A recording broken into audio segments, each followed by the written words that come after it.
सुप्रभात। मैं राशि चावला आज आपके समक्ष श्रीमद् भगवत गीता के अध्याय 15 पुरुषोत्तम योग के कुछ श्लोक प्रस्तुत करने जा रही हूँ। मैं आशा करती हूँ आप मुझे अवश्य उत्साहित करेंगे। श्लोक 8। शरीरं यद्वाप्नोति यच्छाप्युत्क्रमतीश्वरः गृहीत्वैतानि संयाति वायुर्गंधानि वास्यात्। शब्दार्थ। शरीरम अर्थात शरीर को, यत् अर्थात जिस, अवाप्नोति अर्थात प्राप्त करता है, उत्प्युत्क्रमति अर्थात त्यागता है, ईश्वर अर्थात शरीर का स्वामी, गृहीत्वा अर्थात ग्रहण करके, संन्याति अर्थात चला जाता है।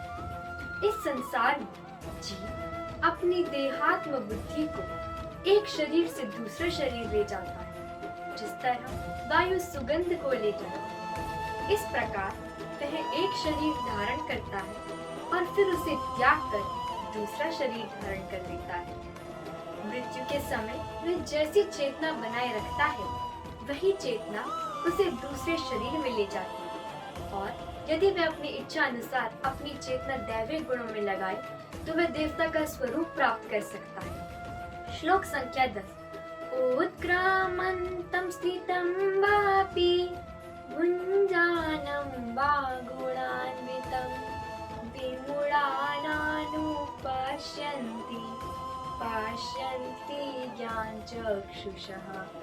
पश्यन्ति ज्ञानचक्षुषः। उत्क्रमंतम अर्थात शरीर को त्यागते हुए, स्थितम अर्थात शरीर में रहते हुए, वा अपि अर्थात अथवा, भुंजानम अर्थात भोग करते हुए, गुणान्वितम अर्थात प्रकृति के गुणों के अधीन, विमूढ़ा अर्थात मूर्ख व्यक्ति, पश्यन्ति अर्थात देख सकते हैं, ज्ञान चक्षुषः अर्थात ज्ञान रूपी आंखों वाले। मूर्ख ना तो यह समझ पाते हैं कि जीव अपना शरीर किस प्रकार त्यागता है, ना ही यह कि प्रकृति के गुणों के अधीन वह किस तरह का शरीर धारण करता है। लेकिन जिसकी आंखें ज्ञान में प्रशिक्षित होती हैं, वह यह सब कुछ देख सकते हैं। ज्ञान चक्षुषः शब्द अत्यंत महत्वपूर्ण है। बिना ज्ञान के ना तो कोई यह समझ सकता है कि जीव अगले जीवन में कौन सा शरीर धारण करेगा, अथवा यह कि वह इस विशेष शरीर में क्यों रह रहा है। इसके लिए पर्याप्त ज्ञान की आवश्यकता होती है, जिसे प्रामाणिक गुरु से भगवत गीता तथा अन्य ऐसे ही ग्रंथों को सुनकर समझा जा सकता है। श्लोक संख्या 13। गामावेश्य च भूतानि धारयाम्यहमोजसा पूष्णामि चौषधी सर्वा सोमो भूत्वा रसात्मके। गाम अर्थात लोक में, आविश्य अर्थात प्रवेश करके, च अर्थात तथा, भूतानि अर्थात जीवों को, धारयामि अर्थात धारण करता हूँ, ओजसा अर्थात अपनी शक्ति से, पुष्णामि अर्थात पोषण करता हूँ, औषधि अर्थात वनस्पतियों को, सर्वाहा अर्थात समस्त। मैं प्रत्येक लोक में प्रवेश करता हूँ और मेरी शक्ति से सारे लोग अपनी कक्षा में स्थित रहते हैं। मैं चंद्रमा बनकर समस्त वनस्पतियों को जीवन रस प्रदान करता हूँ। यह ज्ञात है कि सारे लोग केवल भगवान की ही शक्ति से वायु में तैर रहे हैं। भगवान प्रत्येक अणु, प्रत्येक लोक तथा प्रत्येक जीव में प्रवेश करते हैं।